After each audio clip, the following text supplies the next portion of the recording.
हरि ओम नमो नारायण श्री कृष्णाय नमो नमः गोविंदाय नमो नमः। उपस्थित परम सौभाग्यशाली भगवत रस रसिक जिज्ञासु मित्र, कल हमने इस विषय के ऊपर चर्चा प्रारंभ की थी। भगवान कह रहे हैं कि चातुर्वर्ण्यम न्यासृष्टम गुण कर्म विभाग स। इस 13वें श्लोक के पूर्वार्ध को लेकर के भगवान ने हमें वर्णों के संदर्भ में बताया कि मनुष्यों में 4 वर्ण होते हैं: ब्राह्मण, क्षत्रिय, वैश्य और शूद्र। और इन चारों वर्णों में गुण और कर्म, इन दोनों का विभाग किया गया। गुणों और कर्मों का विभाग करते हुए इन वर्णों की भूमिका को स्पष्ट किया गया। सबसे पहले भगवान ने गुणों की बात की कि जब गुणों की बात करते हैं, जिसकी प्रवृत्ति सात्विक होती है वह ब्राह्मण कहलाता है। जिसकी प्रकृति राजसी होती है लेकिन सतोगुण उसमें अंतर्निहित होता है वह क्षत्रिय होता है। जिसकी प्रकृति रजोगुणी होती है, तमोगुण भी उसमें अंतर्निहित होता है और सतोगुण जिसमें छिपा हुआ होता है वह वैश्य कहलाता है। और जिसमें केवल तमोगुण ही होता है। सतोगुण का अंश होता तो जरूर है, ऐसा कोई जीव नहीं है जिसमें सतोगुण का अंश ना हो। यद्यपि यहां विस्तार नहीं दिया गया उस बात को लेकर के, लेकिन सतोगुण का अंश भी सब जगह होता है, रजोगुण का अंश भी सब जगह होता है, तमोगुण का अंश भी सब जगह होता है। ये जो गुणों का विभाजन है, मान लीजिए ब्राह्मण की बात की गई तो ब्राह्मण में 100% सतोगुण नहीं होता। हाँ, सतोगुण की अत्यधिकता होती है, वहां पर रजोगुण और तमोगुण भी थोड़ा सा होता, लेकिन वो बहुत कम होता है जिससे कि उसको हम नगण्य कहते हैं।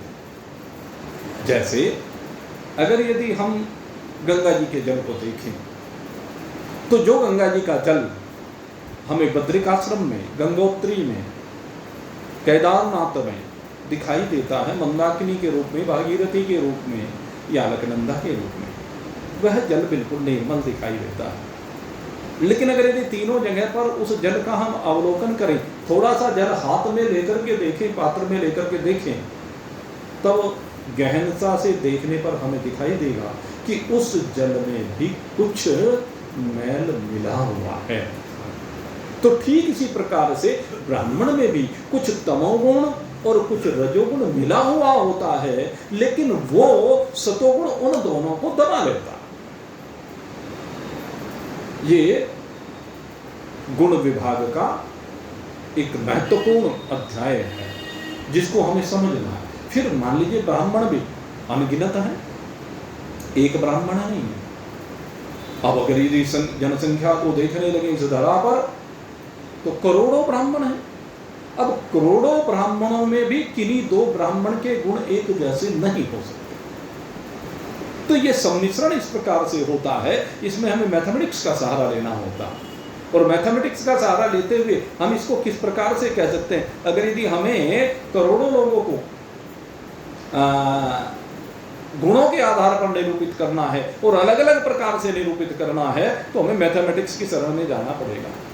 मैथमेटिक्स में वो होती हैं, क्या कहते हैं, बाइनोमियल थ्योरम वगैरह, उनके माध्यम से हम उनका डिवीजन कर सकते हैं, उनके फैक्टर कर सकते हैं, अलग अलग उनको समझ सकते हैं, या हम दशमलव का सहारा लेकर के उसको समझ सकते हैं। कैसे, मैं एक जरा सा उदाहरण आपको देता हूं। जैसे मान लीजिए एक ब्राह्मण का हम उदाहरण दें और उसमें हम क्या कहें कि कितना हिस्सा, कहते 99,99,999 भाग तो उसके अंदर सतोगुण के हैं, आधा भाग उसके अंदर रजोगुण का है और आधा भाग उसके अंदर तमोगुण का है, तो ये भी ब्राह्मण है। लेकिन जिसके अंदर 99,99,998 भाग सतोगुण का है, एक भाग रजोगुण का है और एक भाग तमोगुण का, वह भी ब्राह्मण है। इसके बाद 99,99,997 उसमें 1.5 कर दीजिए या 2-1 कर दीजिए रजोगुण और तमोगुण को। तो इस प्रकार से करोड़ों का विभाजन, अरबों का विभाजन किया गया है भगवान के द्वारा।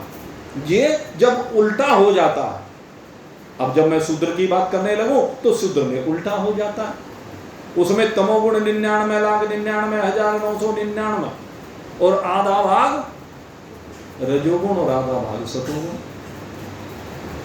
या मैं कहूं इसको और थोड़ा सा ऊपर ले आऊं, 99,99,900 भाग तमोगुण है, 50 भाग सतोगुण है, 50 भाग रजोगुण है, तो इतने 99 लाख के सामने 50 भाग भी नगण्य हो जाएंगे, इसलिए वहां पर तमोगुण दिखाई देगा। उसकी जब रजोगुण की क्रियाएं होंगी, इसको हम दूसरे रूप में भी समझ सकते हैं कि अगर यदि 1 करोड़ क्रियाएं जीवन में हो रही हैं तो उन 1 करोड़ क्रियाओं में जो ब्राह्मण है उसकी एक क्रिया तमोगुणी हो सकती है, एक क्रिया रजोगुणी हो सकती है, या 2 क्रिया सतोगुणी तो रजोगुणी हो सकती है, तमोगुणी और रजोगुणी हो सकती है। इसी प्रकार से 50-50 क्रियाएं भी आप कह ले तो भी ब्राह्मणत्व पर कोई आंच नहीं आती है, वो शुद्ध सतोगुणी ही कहा जाएगा, क्योंकि वो क्या है, जैसे आटे में नमक है। ऐसे ही शूद्र की बात करें तो उसमें आटे में नमक सतोगुण और रजोगुण की तरह से है कि 50 भाग सतोगुण है, 50 भाग रजोगुण है, लेकिन 99,99,900 भाग उसमें तमोगुण भरा हुआ है, तो वो तमोगुण ही कहे जाएगा, उसका सतोगुण और रजोगुण दब जाएगा। तो इस विभाजन को इस प्रकार से हम व्यक्त कर सकते हैं गुणों के आधार पर, और गुणों के अनुसार व्यक्ति की प्रकृति होती है। मैंने कल आपको रामचरितमानस से कहा था, काल कर्म स्वभाव गुण घेरा, फेरत जीव माया कर फेरा। यही है वो माया। माया क्या है?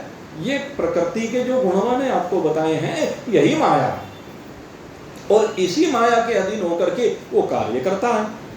और जब इसके अधीन होकर के कार्य करता है तो सबके कार्य विभिन्न प्रकार के होते हैं। हर व्यक्ति का शरीर भिन्न प्रकार का होता है, हर व्यक्ति की क्रियाएं भिन्न प्रकार के होते हैं, और उसके पीछे गुणों का खेल हो रहा है। तो भगवान कहते हैं चारों वर्णों की मैंने रचना की है, लेकिन सारे ब्राह्मण एक जैसे नहीं बनाए, सारे क्षत्रिय एक जैसे नहीं बनाए, सारे वैश्य एक जैसे नहीं बनाए, सारे शूद्र एक जैसे नहीं बनाए, उनमें भी भिन्न भिन्न प्रकृति के मैंने बनाए हैं। तो सबकी प्रकृति भिन्न भिन्न है, और उसमें गुणों के आधार पर बंटवारा कर दिया गया है। और कहते हैं भगवान, ये चारों वर्ण केवल मनुष्यों में ही नहीं, पशु पक्षियों में भी देखने को मिलते हैं, ये वृक्षों में भी देखने को मिलते हैं। लेकिन यहाँ पर जो हम चर्चा कर रहे हैं, क्योंकि मानवों को ज्ञान दिया जा रहा है, अन्य योनियों में ज्ञान संभव नहीं है, इसलिए अन्य योनियों की बात यहाँ पर नहीं की जाती है। लेकिन फिर भी भगवान कहते हैं कि सब वर्ण में, पक्षियों में भी वर्ण है। कहते हैं पक्षियों में कैसे वर्ण है?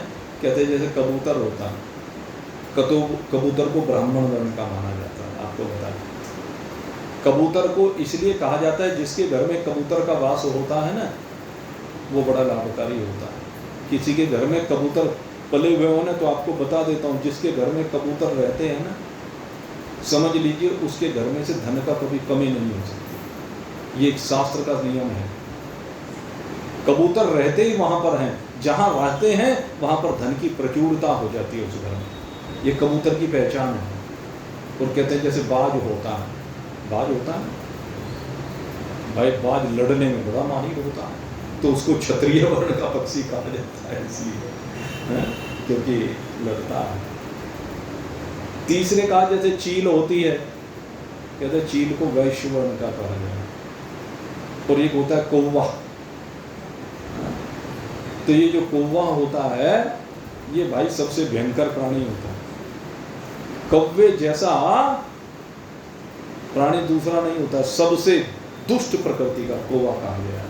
पक्षियों में इससे दुष्ट कोई नहीं होता। आंख एक ही होती है, इसलिए भगवान ने आंख एक ही दी इसको। वैसे तो कहते हैं भगवान श्री राम ने जब वो जयंत कौवा बन करके आया था, इंद्र का बेटा, और माता सीता के ऊपर चोंच का प्रहार किया था, तो भगवान श्री कृष्ण ने एक कुशा को, वो भगवान श्री राम ने एक कुशा को उठाया, अभिमंत्रित की और ब्रह्मास्त्र प्रकट हो गया। कहते हैं उसी से एक आंख फोड़ दी थी। तब से एक ही आंख वाला है कौवा, लेकिन भाई बड़ा दुष्ट प्रकृति का होता है, इसलिए इसको शूद्र वर्ण का कहा जाता है। जितने भी दुष्ट लोग होते हैं ना, उनको शूद्र वर्ण का कहा जाता है। ये इसीलिए मैं बार बार कहता हूँ, ये वर्णों की व्यवस्था जो है ना, इसमें विशेष रूप से हमारे कर्म का बहुत बड़ा रोल है। जैसे जैसे कर्म होते हैं वैसे वैसे कर्म के अनुसार उसको हम कह देते कि फला वर्ण का है। अन्यथा वास्तविकता ये है कि भगवान ने किसी को भी कोई वर्ण दिया ही नहीं, सारे वर्ण प्रकृति ने दिए, और ये स्वभाव के आधार पर दिए। जैसा जैसा जिसका स्वभाव है वैसा वैसा उसका वर्ण बन जाता है। चातुर्वर्ण्यम्या श्रेष्ठम, पेड़ों में भी कहा, मैं आपसे बात कर रहा था, तो कहते हैं जैसे पेड़ है, पेड़ में सबसे श्रेष्ठ पेड़ आप किसको मानते हैं, जिसको रोज पूजते हैं? पीपल। एक दिन को छोड़ करके 6 दिन हर सप्ताह में इसको पूजते हैं, पीपल। पीपल का पेड़ कहते हैं कभी किसी का अहित नहीं करता। पीपल का पेड़ सदा सबका हित करने वाला है। और इस पीपल के अंदर इसीलिए कहा कि सब देवों का वास होता है, समस्त शक्तियों का वास होता है, इससे सदा पॉजिटिव एनर्जी मिलती है। ये अगर यदि हम वैज्ञानिक दृष्टिकोण से भी देखें तो पीपल सर्वाधिक लाभकारी वृक्ष होता है। और दूसरे नंबर पर कहा क्षत्रिय वर्ण का, इसको कहा कहते हैं नीम है। नीम समस्त रोगों को नष्ट करने वाला होता है, इसलिए नीम की छाया में विश्राम करना बड़ा लाभकारी कहा गया। दिन के समय नीम के पेड़ के नीचे नीम की छाया में कहते गर्मी नहीं लगती, समस्त रोगों की निवृत्ति होती है। पहले तो भाई प्रत्येक घर में नीम का पेड़ जरूर हुआ करता है। नीम एक बड़ी दिव्य औषधि है। इस नीम को अक्षत्रिय वर्ण का वृक्ष कहा गया है। और कहते हैं कि जैसे इमली का पेड़ होता है, इमली का पेड़ कहते हैं वो वैश्य वर्ण का कहा जाता है। और एक होता है भाई बड़ा भयंकर पेड़ होता है। ये हमारे मित्तल साहब घूमते फिरे थे द्वारिका। बड़ी चर्चा हुई जब हम द्वारिका धाम जा रहे थे, रेल में बैठे हुए, तो वहाँ पर बहुत किक्कर के वृक्ष थे। ये भाई सबसे भयंकर वृक्ष होता है, सबसे दुष्ट प्रकृति का वृक्ष माना, बबूल भी कहते हैं। तो ये पेड़ शूद्र वर्ण का कहा जाता है। इसलिए वर्णों की व्यवस्था सब जगह पर है। ये ना सोचें कि मनुष्यों में ही है, लेकिन यहाँ पर जो भगवान ज्ञान दे रहे हैं, क्योंकि ज्ञान का अधिकारी केवल मनुष्य मात्र है। वृक्षों को, पक्षियों को ज्ञान का अधिकारी नहीं कहा गया है। वो अपवाद स्वरूप कागभुसुंड जी को शरीर मिला, वो एक अलग विषय है। गरुड़ जी को शरीर मिला, वो एक अलग बात है, वो अपवाद है, तो उनकी बात अलग है।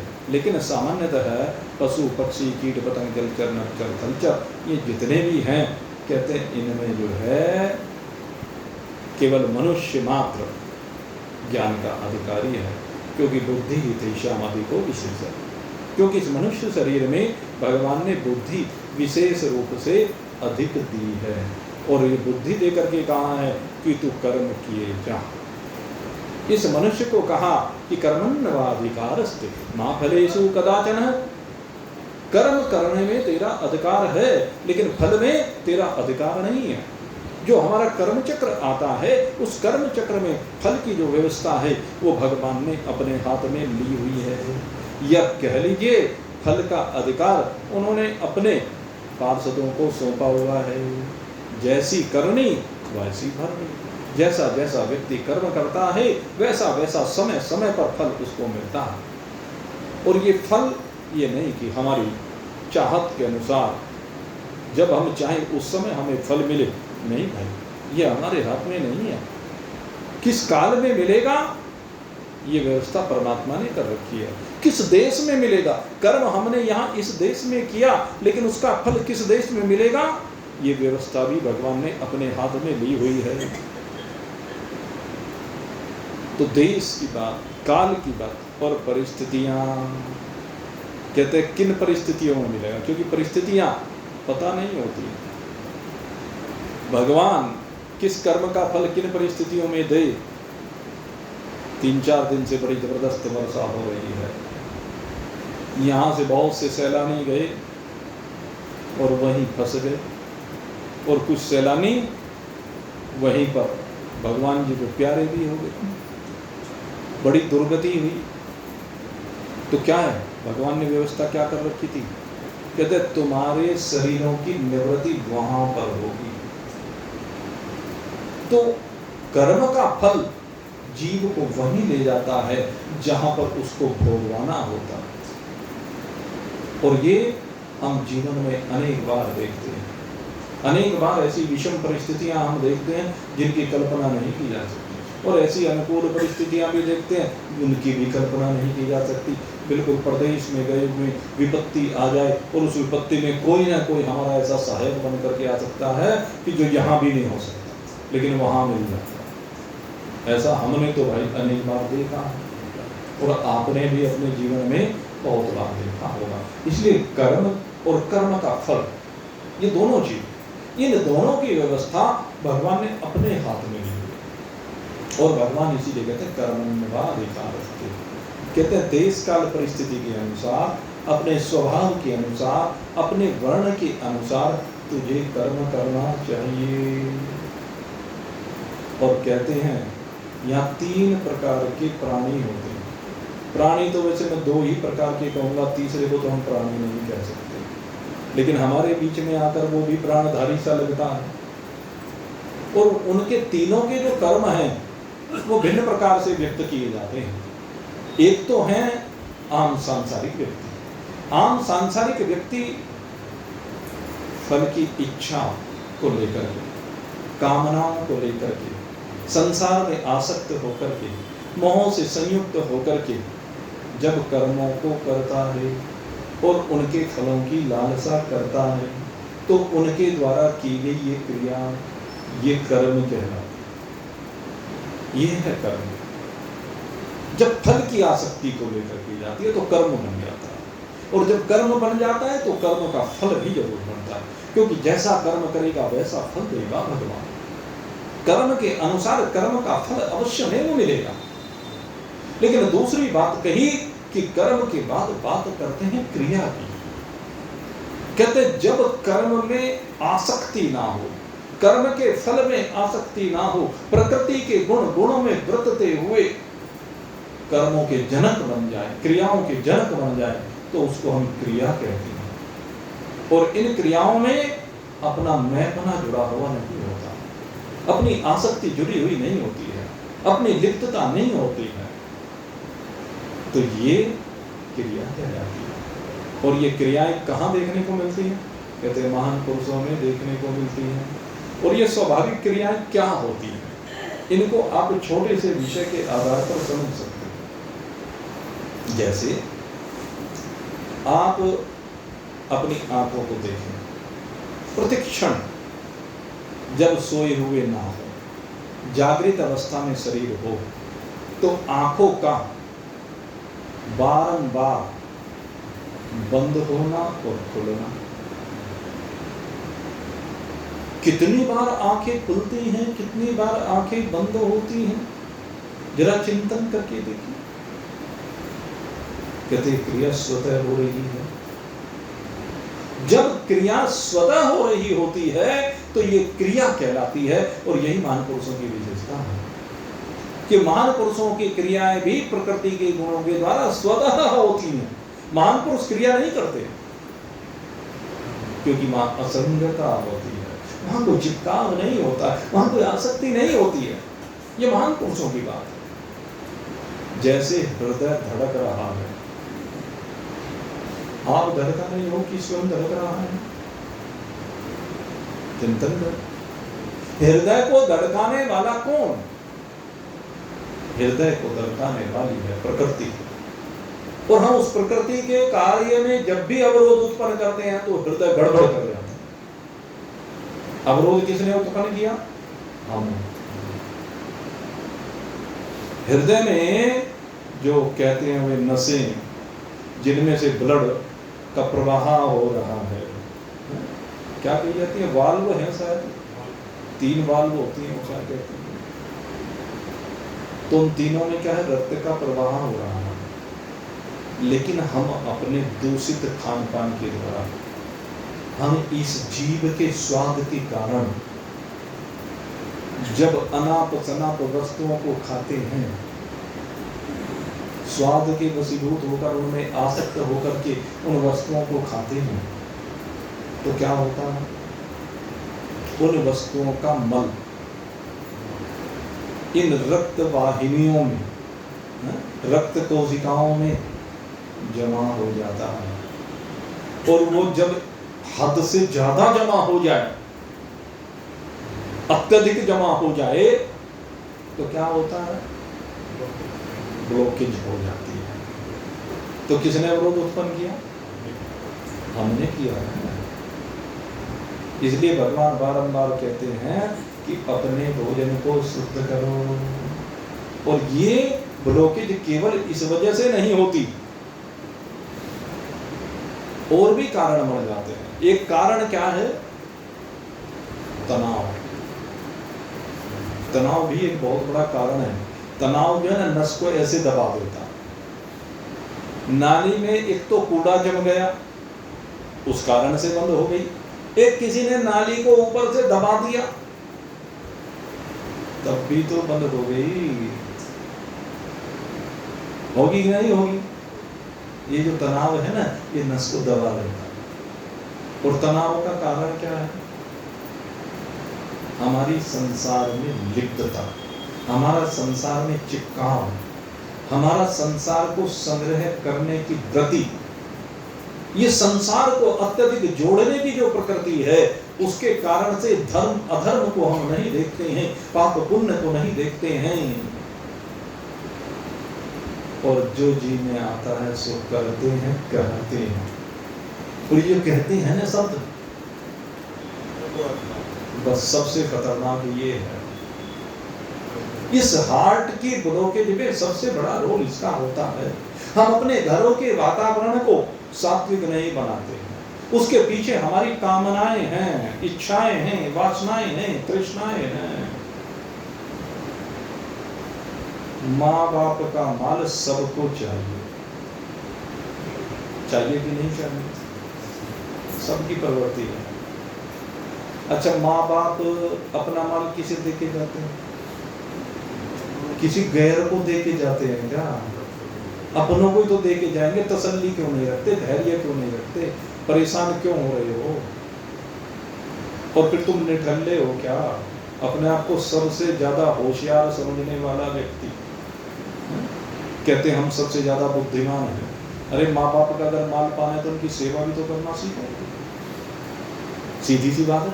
अगर वो अपना माल किसी दूसरे को देंगे तो क्यों देंगे? उसके पीछे कारण होगा कि जब उनकी सेवा कोई दूसरा करेगा तो माल भी फिर दूसरे को ही मिलेगा। जो सेवा करेगा सो मेवा मिलेगा। ये नियम होता है। और घरों में तनाव का सबसे बड़ा कारण यही है, हम करना कुछ चाहते नहीं और माल सब कुछ पाना चाहते हैं। ये सबसे बड़ी विडंबना है घर घर की कहानी। और संसार में तनाव का सबसे बड़ा कारण यही है, हमारे अंदर धैर्य नहीं, हमारे अंदर सब्र नहीं, और हमारे अंदर सेवा का त्याग का भाव नहीं। मैं कहता हूँ क्या दृष्टि घुमाते हो माँ बाप की संपत्ति पर? क्या है अपने कर्मों के ऊपर दृष्टि घुमाइए। भगवान ने ये गुण कर्म विभाग सह ये जो कहा ना, अपने गुणों को बदलिए, अपनी अंदर सात्विकता लाइए और फिर देखिए क्यों किसी के ऊपर दृष्टि डालते हो। ये धन कभी किसी का हुआ है क्या? ईशावास्यम इदं सर्वं यत्किंचित् जगत्यां जगत् तेन त्यक्तेन भुञ्जिता मा कृतस्य सवित्तनम्। चराचर जगत मेरे परमात्मा का, इस चराचर जगत में परमात्मा के अतिरिक्त और किसी का कुछ है ही नहीं। ये जितना भी धन है ये सारा परमात्मा का है भाई, तो इस पर गिद्ध दृष्टि क्यों डालते हो? अरे तुम्हारे बाबा दादा इसको भोग करके चले गए, तुम्हारे माँ बाप भोग करके चले गए, अब तुम भोग रहे हो, फिर आगे तुम्हारी संतान भोगेगी, उनकी संतान भोगेगी। पता नहीं कब से ये अनवरत श्रृंखला चली आ रही और कब तक अनवरत चलती रहेगी। ये धरती तो ज्यों की तुम है, जिसमें तुम अपना अहंकार करो कि मैं मेरी। ये क्या है? ये सब खेल है। इस खेल की सीमा से बाहर निकलो, अपने गुणों को बदलो और स्वाभाविक क्रिया में आओ। जिस तरह हृदय स्वयं धड़कता है, जिस तरह पलकें स्वयं खुलती और बंद होती हैं, जिस तरह श्वासों का प्रवाह स्वयं हो रहा है, आ रही है, जा रही हैं, अगर करना ही है तो ये करो ना। श्वास श्वास पे राम कर, श्वास श्वास पे राम कर, वृथा श्वास मत खो। श्वास श्वास पे राम कर, वृथा श्वास मत खो। ना जाने या श्वास को, ना जाने या श्वास को, आवन हो न हो। जो श्वास अभी तुम ले रहे हो, उसके बाद छोड़ रहे हो, वो श्वास फिर लौट करके आए कि ना आए, इस बात का कोई भरोसा नहीं है। क्योंकि क्या भरोसा कीजिए, जिंदगी का साथ देती नहीं कभी किसी का, है? क्या भरोसा कीजिए, ये जिंदगी एक दिन धोखा दे जाएगी। तो जप ले नाम हरि का, एक दिन तो देगी धोखा, निश्चित देगी। तो इस बात को समझता क्यों नहीं है? इसलिए तो क्रिया पे आ। महान पुरुषों की क्रियाएं होती हैं। क्रिया का मतलब गुणों में वृद्धते हुए स्वतः क्रियाएं होती रहें। आप उसमें कहीं आसक्त ना हो, निर्लिप्त हो, कहीं चिपके हुए ना हो, तो महान पुरुषों की श्रेणी में आ जाते हैं। और तीसरी बात कही, कहते हैं आसक्तों के कर्म होते हैं, महान पुरुषों की क्रियाएं होती हैं और भगवान की लीलाएं होती हैं। भगवान जब भी यहाँ पर अवतरित होते हैं तो न कर्म होता है भगवान में, न क्रिया होती है। ये बात ध्यान रखना, बहुत बड़ी तत्व की बात है। भगवान ने कहा है चातुर्वर्ण्यम श्रेष्ठम गुण कर्म विभाग से तस्य कर्तारमपि माम वेत्ति अकर्तारम अव्ययम्। एक तरफ भगवान कह रहे हैं कि चारों वर्णों की रचना मुझसे हुई है, तू ये जान। जिज्ञासु को समझा रहे हैं कि चारों वर्णों की संरचना मुझसे होती है, लेकिन वो संरचना होने के बाद भी मैं क्या हूं? अकर्ता हूं, अव्यय हूं। इन दो शब्दों को बहुत अच्छी तरह से समझने की आवश्यकता है। समझना भाई, उसमें भी आते हैं जी। अकर्ता, अकर्ता माने करते हुए भी न करना, ये बात। और दूसरी बात अव्यय। अव्यय का मतलब क्या है? जो कभी व्यय न हो, जो कभी खर्च ना हो, जो कभी घटे नहीं, जो कभी कम होता नहीं। ऐसी संसार में कौन सी वस्तु है? आप चिंतन करें। आप घर में अनाज ले आए तो एक दिन खाते खाते खत्म हो जाएगा, घटेगा कि नहीं घटेगा? घर में कोई भी सामान लेकर आते हैं, वो सब खर्च करने पर घटता है कि नहीं घटता है? व्यय होने के बाद भी, व्यय होने के बाद सब चीज घटती है, लेकिन कोई चीज ऐसी है जो व्यय होने के बाद भी कभी घटती नहीं और न बढ़ती है। अब हमें ऐसी चीज को देखना जो न घटे न बढ़े, सदा एक रस रहे, अव्यय उसको कहेंगे। जब अव्यय की परिभाषा की जाएगी तो हम संसार में देखते हैं कई बार क्या कहते हैं कि जितनी बुद्धि को खर्च करोगे उतनी बढ़ेगी। तो यहां पर भी क्या बात आई, बढ़ेगी। बुद्धि को नहीं कहीं लगाओगे तो दिन पे दिन घटेगी, संपत्ति बढ़ेगी या घटेगी, लेकिन अव्यय नहीं होगी। भगवान कहते हैं कि सारा का सारा ब्रह्मांड, अनंत कोटि ब्रह्मांड यही लोक से लेकर के परलोक तक, भू व स्व महा जन तप सत्य, ये सात ऊपर के लोग, आतल वितल सुतल तलातल रसातल महातल पाताल, ये नीचे के लोग। ये 14 भुवनों की संरचना मैंने किया और इनमें जितने भी प्रकार के जीव हैं उनकी संरचना भी मुझसे ही हुई है। देखो कितना सब कुछ प्रकट हो गया, लेकिन फिर भी क्या कहते हैं, इतना सब भगवान से प्रकट होने के बाद भी भगवान का कुछ खर्च हुआ नहीं, भगवान का कुछ घटा बढ़ा नहीं। भगवान अपनी प्रतिष्ठा में ज्यों के त्यों एक रस विराजमान है। कितने देवता प्रकट कर दिए, देवताओं ने कितना माल लुटा लिया, कितने मनुष्य प्रकट कर दिए, कितना माल खा गए ये मनुष्य। एक दिन में बता रहा था, अपना अपना जीवन का जरा हिसाब लगा के देखो। अगर रोज 1 किलो सामान खाओगे तो महीने में 30 किलो सामान खा जाओगे, साल भर में 3.5 क्विंटल सामान खा जाओगे। अगर यदि 100 साल जिए तो 350 क्विंटल, 350 क्विंटल सामान खा जाओगे। 350 क्विंटल जानते हो कितना अनाज होता है? एक ट्रक में 100 क्विंटल आया करता था पहले तो भाई, अब बड़े बड़े बढ़ गए, उनकी बात अलग है। तो 3.5 क्विंटल माल खा गए, और कहाँ गया वो, कहां से प्रकट हुआ, कहां गया, सोचो। ये सारा का सारा खेल, कितना माल खा गए हो, कितने प्राणी भगवान ने बनाया, कितना माल भगवान ने बनाया। एक प्राणी पर 350, तो कितने प्राणी, कितने मनुष्य, कितना माल प्रकट हो जाता है भगवान से। लेकिन फिर भी कहते हैं भगवान का कुछ घटता बढ़ता नहीं है। भगवान यहाँ आकर के अनेक प्रकार की लीला करते हैं भक्तों के बीच में आकर।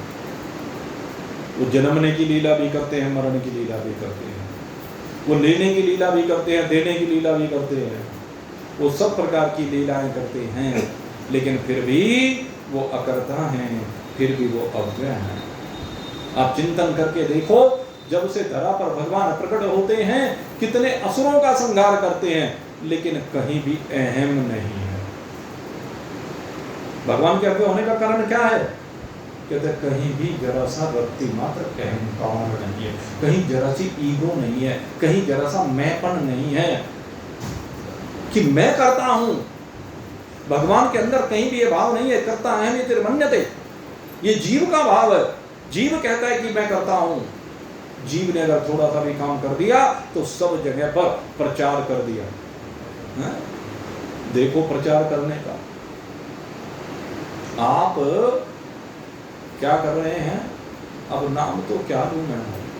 समाज में बहुत सारी संस्थाएं हैं और बहुत सारे परोपकार के काम कर रहे हैं, और परोपकार के काम करते हुए किसी ने 100 रुपये का सहयोग दिया, किसी ने 500 का दिया, किसी ने 1000 का दिया, किसी ने लाख का दिया, वो सहयोग देते हैं और फिर उसका प्रचार करते हैं, उसका दिखावा करते हैं, उसके फोटो खींचते हैं, और ये सोशल मीडिया ऐसा चल गया फिर इस पर डालते हैं।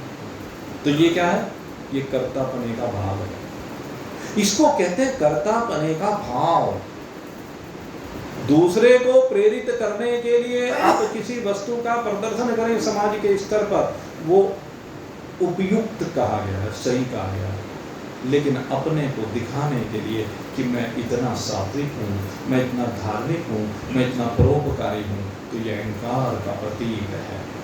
यहाँ सात्विकता नहीं रहती है, ये तामसी भाव आ जाता है, राजसी भाव आ जाता है। करने के बाद शास्त्र तो ये कहते हैं, अगर दायां हाथ से कुछ दे रहे हो, बाएं हाथ को भी कुछ पता ना चले। ये सर्वश्रेष्ठ करने का भाव होता है और इसी में अकर्तापन होता है। लेकिन हमारे अंदर भाई बस इतना सा काम करें और घंटी इतनी बजाएंगे, बड़े बड़े घंटे लगे मंदिर में उछल करके उन घंटों को बजाते हैं, दिखाते हैं। अरे भगवान को सब दिख रहा है, तो चुपचाप जा, सहज भाव से नमन कर। बीच में जाकर के बाधा क्यों बनता और बनाता है? दूसरे की साधना में भी तो विघ्न डालता है। जैसे सत्संगों में कुछ लोगों की प्रकृति है कि सत्संग शुरू होने के बाद आएंगे और पीछे से सबको रोंदते हुए, चिकलते हुए, कुचलते हुए, हैं? किसी के हाथ पे पैर, किसी के कपड़ों पे पैर, किसी के कंधे पे हाथ, किसी पता नहीं कैसे कैसे करके 10 का नोट जेब में से निकालेंगे, थाली में चढ़ाएंगे, नमन करेंगे, ऐसे ड्रामा करेंगे। अपराध कर रहे हैं, वो अपराध करते हैं। नमन जब आप देर में आ रहे हैं तो दूर से बैठ करके करें। किसी को विक्षेप नहीं होना चाहिए। आपने कभी इस बात के ऊपर चिंतन किया कि जो लोग भगवान के भजन में डूबे हुए हैं, जो कथा का श्रवण कर रहे हैं, उनके ऊपर क्या बीतती होगी? वे उस समय शुभ भावनाएं नहीं रखेंगे तुम्हारे प्रति, वो दुर्भावनाएं रखेंगे कि इसने बीच में आकर के सारा मजा खराब कर दिया, तार तोड़ डाले। कई बार आते हैं भक्त हमारे पास, अब उस समय कई बार फिर कहना भी पड़ जाता है, अरे कथा चल रही है, तुम बीच में आके विघ्न उत्पन्न कर रहे हो, तार भगवान से जुड़े हो, उधर तुमने आकर के वो तार तोड़ दिए, सारे आनंद का नाश कर दिया। तो ऐसे गलत कार्य नहीं करने चाहिए। कई लोग क्या होते हैं, बीच में उठ जाते हैं और बीच में उठ करके जी लघु संका जाना है, चले जाओ भाई, लघु संका जाना तो, लेकिन आकर के चुपचाप पीछे नहीं बैठ सकते क्या? सबसे आगे की सीट से उठ करके वहीं पे आके बैठना जरूरी है क्या? पहले तो तुमने जाते हुए, चलो मजबूरी थी तुम्हारी, तुमने सबको परेशान किया, लेकिन कम से कम आते हुए तो व्यवस्था को बना लो। तो व्यवस्था का भाग होता। मेरे मित्रों, अपने को दिखाना बंद कीजिए। भगवान कहते हैं अकर्ता होने के लिए सबसे जरूरी है, अव्यय होने के लिए सबसे जरूरी है। भगवान अव्यय हैं, कितना काम करते हैं भगवान। कहते हैं भोजन दे कीड़ी गुंजन, सबको देते हुए कभी कहते हैं कि मैंने तुम्हें कुछ दिया? आज तक भगवान ने किसी को कहा क्या? किसी को करोड़पति बनाया, अरबपति बनाया, खरबपति बनाया, इंडिया का सबसे बड़ा सेठ बनाया, दुनिया का सबसे बड़ा सेठ बनाया, लेकिन कभी आके कहा क्या कि मैंने तुझे बनाया? लेकिन हम कहते हैं, हमने किसी की जरा सी इमदाद की कि मैंने फलाने की ऐसी इमदाद की, उसके विवाह में सहयोग किया, उसके यहाँ भोजन की व्यवस्था की, उसकी बीमारी में सहयोग किया। 100 बातें हम बताते हैं, ठीक है, अच्छी बात है, समय पर जो हो गया, ये क्यों नहीं कहते? अरे समय पर जो भगवान की इच्छा थी सो उसने करा दिया। ये जो भगवान करा देता है वो सात्विकता है, और जब तू उसका प्रचार करता है तो राजसी और तामसिकता आ जाती है। ये गुण और कर्म का विभाग है। मेरे मित्रों, भगवान कभी कुछ कहते नहीं, इसलिए अव्यय है। भगवान कभी कुछ करते हुए भी नहीं करते हैं, इसलिए अकर्ता हैं। इस भाव को कल फिर आपके सामने विस्तार देंगे, क्योंकि आज तो थोड़ा सा अकर्ता और अव्यय के ऊपर नींव रखी है, थोड़ा सा भाव बनाया है। कल इस विषय को और अधिक आगे लेकर के चलेंगे। ईश्वर ही अकर्ता नहीं है, आप भी अकर्ता हो सकते हैं, और कुछ जगह पर हैं। उन विषयों को कल आपके सामने रखने का प्रयास करेंगे। तब तक के लिए सत्संग को यहीं पर विश्राम देते हैं। बोलिए सच्चिदानंद भगवान की।